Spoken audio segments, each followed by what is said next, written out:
Governor Sindh आईनी नहीं बल्कि आहनी तरीके की बात कर रहे हैं। मेयर कराची बैरिस्टर मुर्तज़ा वहाब ने तनकीद के तीर चला दिए। कराची में मीडिया से गुफ्तगू में उन्होंने कहा कि कामरान साहब यू आर टू क्यूट।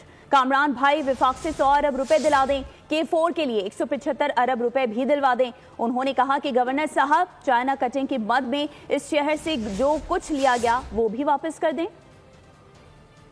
आईनी नहीं आहनी तरीके की बात कर रहे हैं। कामरान भाई you are too cute. Kamran भाई ज्यादा नहीं, 100 अरब रुपए कराची के लिए दिला दें वफाकी हुकूमत से। पोर्ट कासिम जो कि कराची शहर का इदारा है उसको KMC के मातहत कर दें। कराची पोर्ट ट्रस्ट जो कि कराची का इदारा है उसको KMC के मातहत कर दें। K4 के लिए जो 175 अरब रुपए रिक्वायर्ड हैं वो पैसे प्रोवाइड कर दीजिए। जो चाइना कटिंग के साथ इस शहर के अंदर ज्यादती हुई है वो चाइना कटिंग KMC को वापस कर दीजिए। इससे ज्यादा मुझे नहीं चाहिए। सब्सक्राइब करें और बेल दबाएं ताकि कोई खबर रह न जाए।